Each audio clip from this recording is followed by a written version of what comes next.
All right, okay, okay, all right. All right.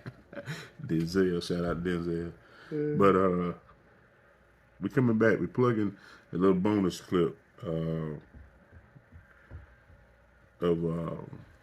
Katt Williams. Um, I've seen everybody's take on it.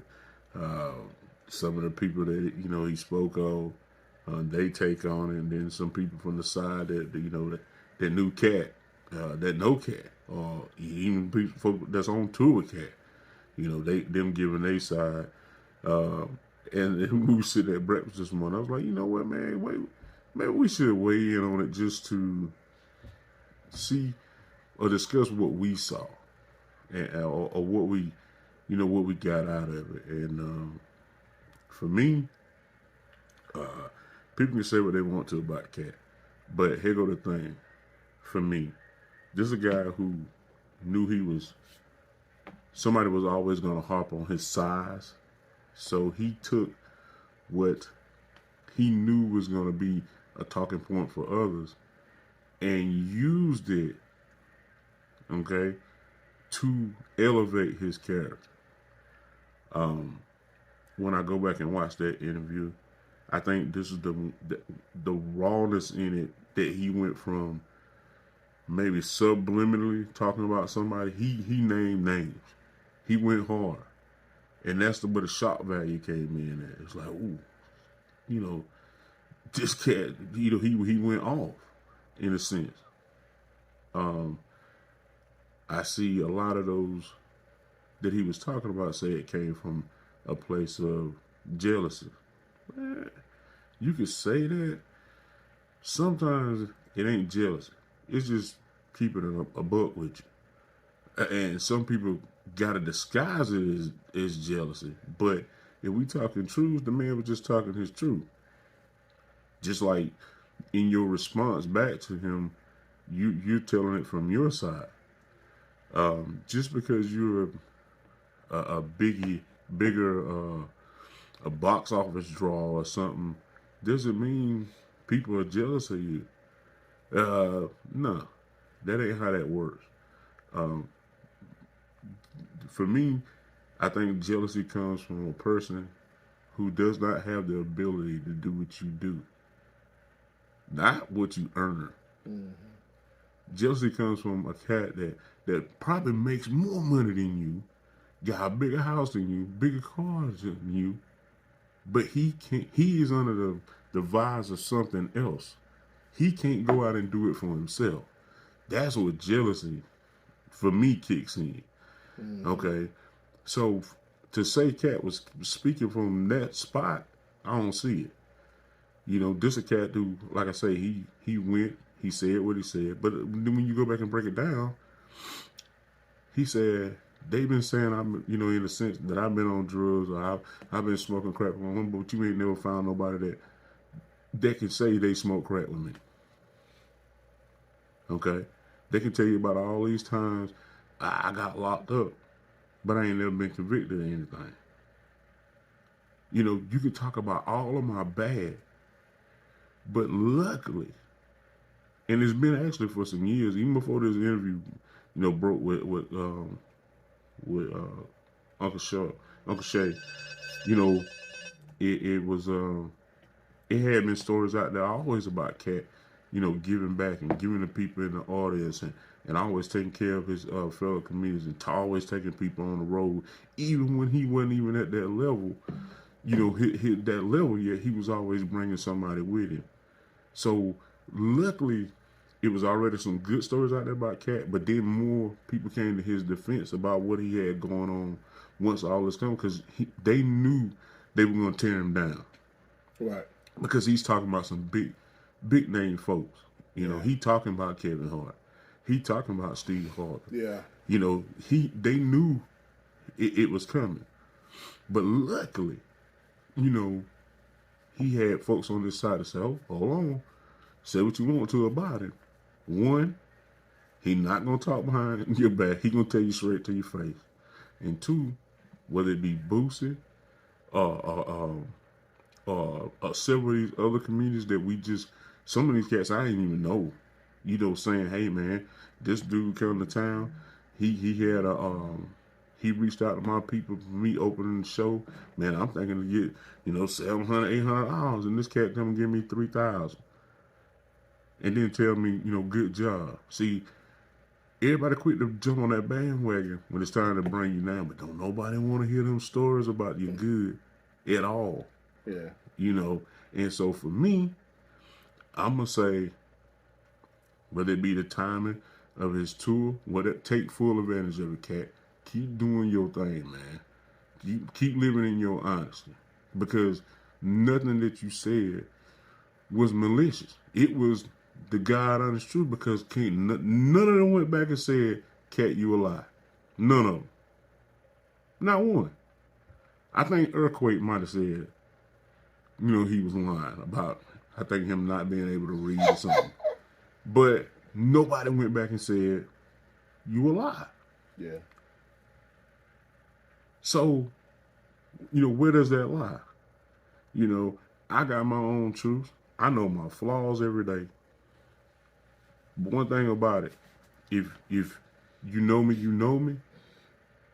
And two, even if you don't know me, get to know me. You understand? Then you know where I'm operating from.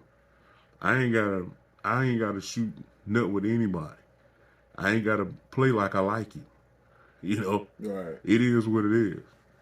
And for everybody that do know me, they know exactly how I feel about them. They ain't got a second guess. They know exactly how I feel about them, good or bad.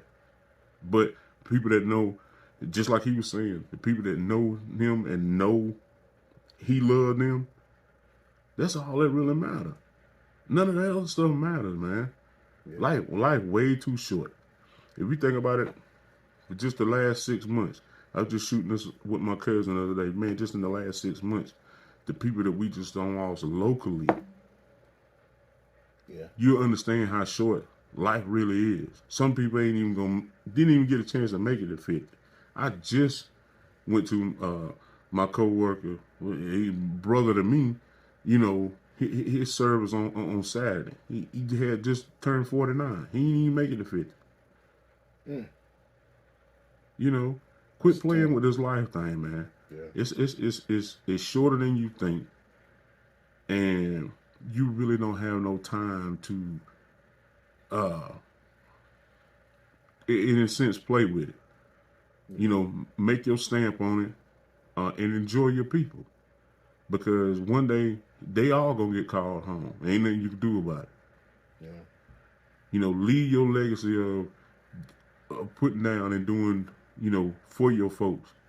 That's what life is about. I don't give a shit about no car, man. Ain't a car out there that I can't go get. Understand it? And I barely make $60,000 a year. But I got enough in me that if I want to go get it, I'm going to go get it. Yeah. I looked at my wife. Me and my wife was riding yesterday. And this is funny. She looks at me and she says, do you think I deserve the car that you're looking for? And at first, I was mad. I tell you no lie, I was hot. I was like, why would I be looking for it if I ain't think you deserved it? And it took me a minute to kind of calm down to like, what are you talking about? But I think for her, it was like, she already got a car. And it's a decent car. But my wife had 2 cars. Same car I bought for her. She always wanted a Bug. I bought her a Bug. She loved that car. But our son became old enough to drive. He needed to go to work. He a college student while he in high school. So he got to drive. She gave him her car. That was her car. So, like I told her last night, I said, look, you a full-time GG. You take care of my grandson while you work. Okay. I said, you make sure this house is running. I said, you make sure everybody got for their birthdays, for Christmas, whatever special celebrations. You run this in a sense. Yeah, you deserve the car. When we find the right one for you, we get the car. Because life just that fucking short. You got to enjoy this, man. You can't do a damn thing dead. Yeah. Enjoy it. But enough for me. Give me your take on it, man. Well, I think the comedy industry is just like it's set up like the hip hop industry to a degree, because you have your mainstream artists and you have your artists who are going out here on tours getting their hand over fist, but won't do what it is that some of the mainstream people may have had to do to be mainstream. You got some people who, like Katt and a couple other fellas, there's certain things that they said they would do, certain things they said they won't. Right. So it's like the same way in hip hop. In hip hop, there are certain groups and individual artists who are willing to be portrayed as whatever to get the bread.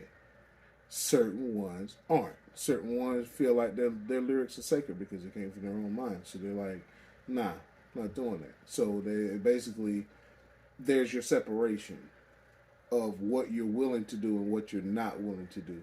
So him calling people out, to me, is more or less just saying, I saw you. I caught you. You know what I'm saying? Right. I know what you did. I got you. But I still made it. You see what I'm saying? So it's like what you may or may not have been trying to do, it didn't work. And right. I did it better than you did. You see what I'm saying? It's like, because you think about it, if you take away the help that most mainstream artists, even comedians or hip hop, it doesn't matter. But you look at all of the help that a mainstream artist gets versus the one who has to promote themselves, who has to book shows, who has their feet on the ground with the people. Mm-hmm. Though that's two different grinds. Exactly. You see what I'm saying? One of them you almost can't even consider a grind. Now, mind you, I don't down mainstream people. You do what you do. Whatever you had to do, you do. That's your business. But the thing of it is, do you? Stealing is one of the worst things that a person can do other than lie. Because I think if you do one, you do the other. So it's like, so when Katt was saying about them stealing jokes and different stuff like that, guess what? That's like hip hop artists that 20 years later they uses a line from somebody's verse. You know right. what I'm saying? Then rehash it or kind of twist it up a little bit. Use the whole foundation of it and just threw a couple words in there so you can't say it's exactly like it. So, like, that's been going on in every single industry. I mean, I get it, but you can't stop a person. If you're good, they're going to bite. Oh, yeah. It just is what it is. You know what I'm saying? So, I think Katt ought to take that as a compliment versus a snake move. Like, knowing that they chose his material because of the quality of his material. You know what I'm saying? So it's like the hip hop nation and the comedy nation, like they run almost parallel on ideals. You know what I'm saying? Because you have foundation people, you got people that came behind them, people that's coming behind them. So it's like there's only so much new you can get out of words. Period. There's only so much new, you know. Right. So it's like some of the stuff you're gonna have to bring back that was already here. So, like I say, as far as what Katt did, whether it's right or wrong, I would say there's not a right and wrong in this situation. All of this stuff is timing, and the reason why I think they're giving Katt such a hard time is because of this Diddy stuff and all that other stuff that's yeah, TD Jakes, all these guys, all these jokers that's in trouble, feel me? So like all of that stuff has generated a dirty cloud floating around. Then you throw this situation in, and it becomes a part of the dirty cloud. You see what I'm saying? So it's right. Like, I don't see what Katt did as that big of a deal.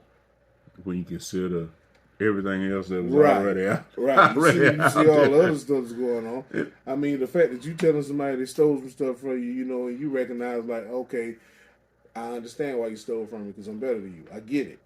You know what I'm saying? So I mean, but you doing that is totally different than, you know, what people have done personally. Because you just talking about like images, like fake hair, and all, which is funny. Because as a barber, I already knew that years ago. I knew several artists out here who don't have hair, but they look like they have hair. So, you know, shout out to the man kits that are saving lives out here right now. The man kits that's helping cats keep paychecks right now. Let's shout out to the barbers that fade the man kits. Put some lineups on your head. Man, I'm gonna go back real quick because you said that. Go and, cat, go cat. Listen, you know, I love my grandbabies to death, man. And you know, one of my girl, she say, Papa, she said, your hair is so pretty. I was like, thank you. She said, but why I got that hole at the top? Oh Lord, oh Lord, hey. Oh God! I say, man, I'm gonna put your ass. Oh man, kids give it to you raw, boy. Hey man, kids listen, raw, man. I love that little girl to death, man. Hey, that's my world, boy. She's so funny, man. But yeah, we just want to give our rundown, our take on that. I know mine got a little bit off topic, but it's really about living life, man. You know, you when you realize how short this is, and realize they print money every day, it'll hit you. Hopefully it'll hit you. Man, just get out there and do your thing, man. Enjoy your peoples. Yeah. Go on vacation. You know, eat good. You know, exercise. Just do your thing. You know, enjoy this thing because, unfortunately, y'all, we just don't know when it's going to end. Yeah, that ride will be over before you know it. You know, it's scary. At the same time, though, you can't let that fear keep you from living. Yeah. So from us, just wanted to run down that real quick on Katt. Like I said, we stick this in as a bonus clip or something, a reel or something, so you can see. But that's our take on it, and just get ready.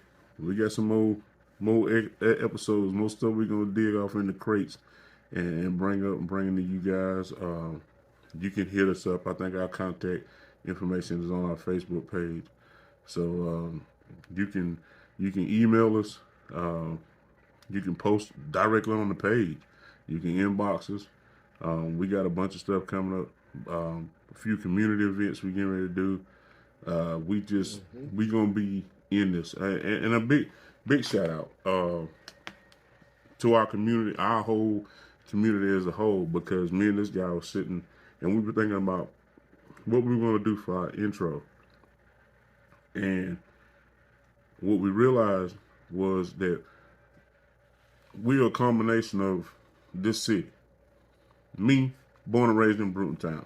I ain't gonna claim nowhere else but Brutontown life. You know, that's where I grew up.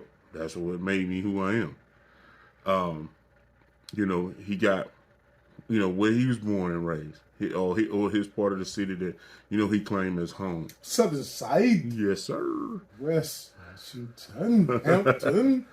So, but yeah, in the next week, 2 weeks, you'll see us out with the video camera, taking clips from everybody's neighborhood, because I got people, whether they friends or family, that live in the KP or, you know, live in the district.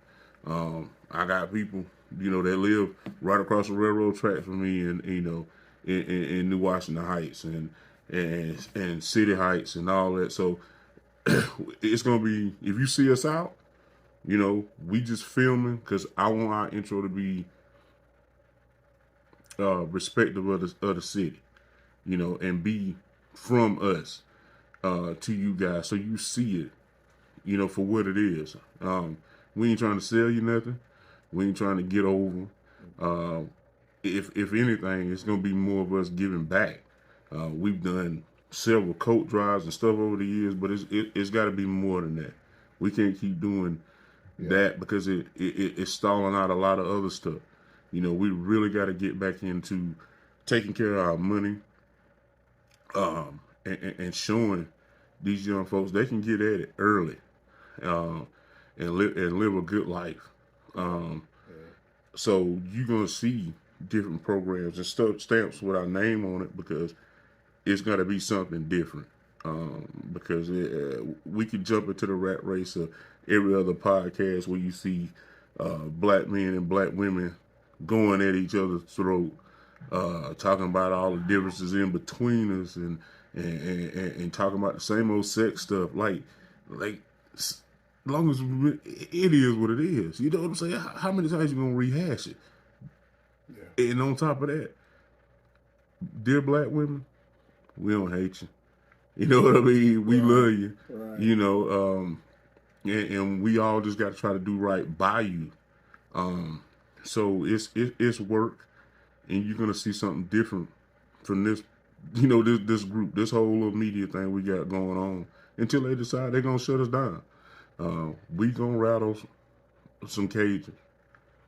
It is what it is. I do it every day at work.